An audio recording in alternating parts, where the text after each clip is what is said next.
So please dip into that. Take your chances today with all the speakers, all the members that are sitting here, connect with them. All right, with that being said, Mira, welcome.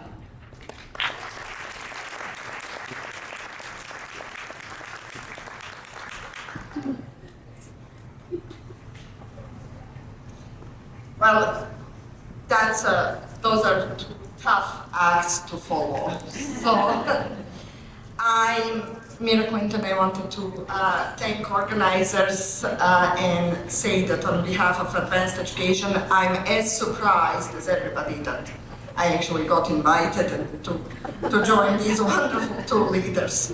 But since I'm the only thing standing between you and lunch, you will have to hear my story.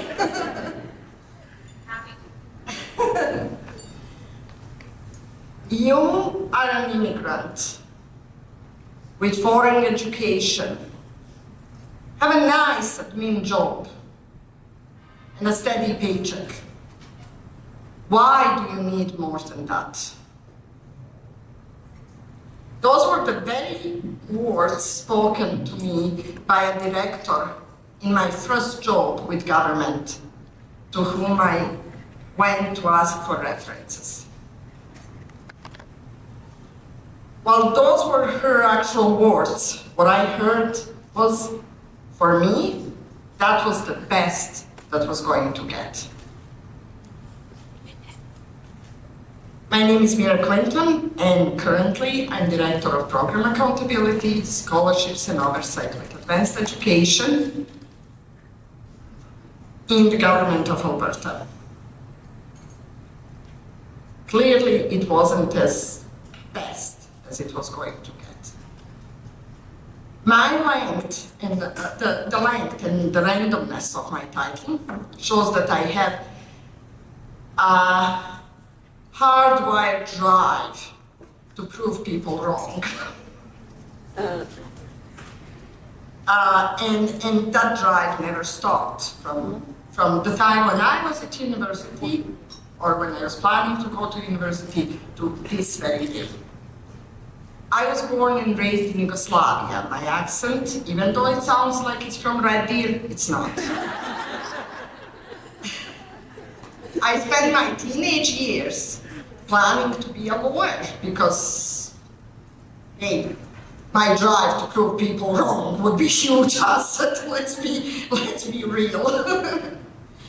And then one day when I was 17 years old, a news came from Canada that at École Polytechnique in Montreal, a man murdered 14 women who dared to be women and aspiring engineers.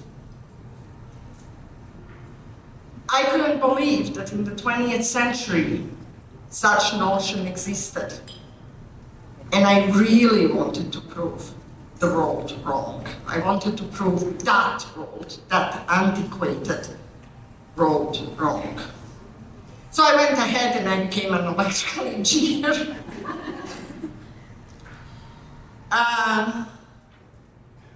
But what I learned through that is that, and through my education, was that doesn't matter what skills you gain in your first year, second year, third year, raising children at home, all of those skills eventually will become useful.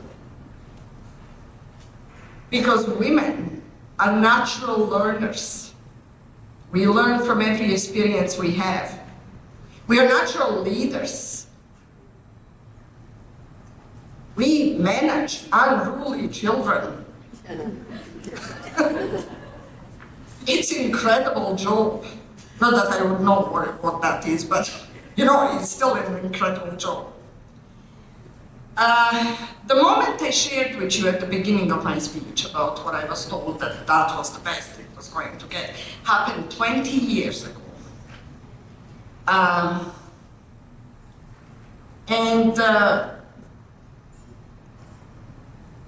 In 5 years that followed, I ascended through 5 ranks until I got into management. And during this journey, I sat in lots of boardrooms, in lots of meetings, and rarely having a senior role, so my job was to shut up, observe, learn, take notes. I enjoyed all of it. But what I observed, even 20 years after that, or almost 30 years after that, no, 20 years, I'm an engineer, my math sucks. 20 years after the incident in Montreal, is that so many brilliant, capable women in all of these boardrooms started their statements with phrases that undermined their power. They would say things like, maybe I don't follow, but, and then the comment. Or, this may be just me, but would you please explain? Or, I probably misunderstood when you said this or that. Or, I might be wrong. And I marveled at dismay as they capped off their brilliant ideas with, do I make sense to you? And let me know what I learned in my years in professional jobs. You do follow. It is not you. You do understand. You're not wrong. And you make so much sense.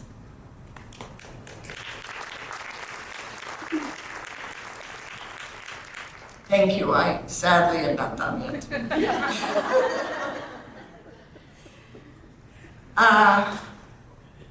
3 years after my initial conversation with that director from the beginning of the story, I became, for the first time, a supervisor in a diverse team. And I remembered that I had responsibility. Responsibility to become the person that I needed at the beginning of my career.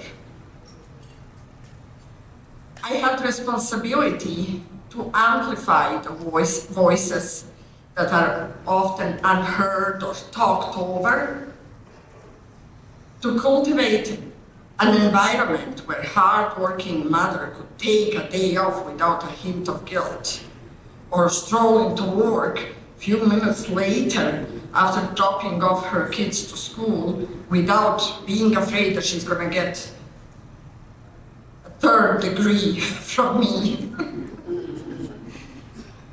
It's 21st century, for crying out loud. Those things should not be happening to anybody, ever, anywhere. I had responsibilities to women that I worked alongside, to learn their stories, to note their skills, to give them opportunities to learn something new, and to help them become the best candidates for that dream job the next time that it comes along. I committed to live the principles I advocated for and to practice flexibility. And with that, to build teams where the mighty employees of today can be inspiring leaders of tomorrow. Women are often confined by the idea of glass ceiling, something they should either navigate, stay underneath, break, crash. But that ceiling is fake. It is a fake ceiling. The ceiling exists only for the people who need props of status. They need the ceiling, the ladder, the totem pole, the hierarchy to feel important and to keep you anchored in the position where they see you fit. Their ceiling is not your limit. Their vision for you is not your path. Every single woman forges her unique path. Some paths weave around driving kids to hockey games. Others balance professional duties with mental health challenges. Some are often disrupted by heartbreak, health setbacks, maternity leaves, or one single poor choice that keeps lingering for years. And then you find yourself in a situation when you have to fake an extrovert persona and do public speaking, but we won't talk about that. None of these paths should stand in the way of you reaching your potential, of you being who you want to be. But once you get there, remember how it started.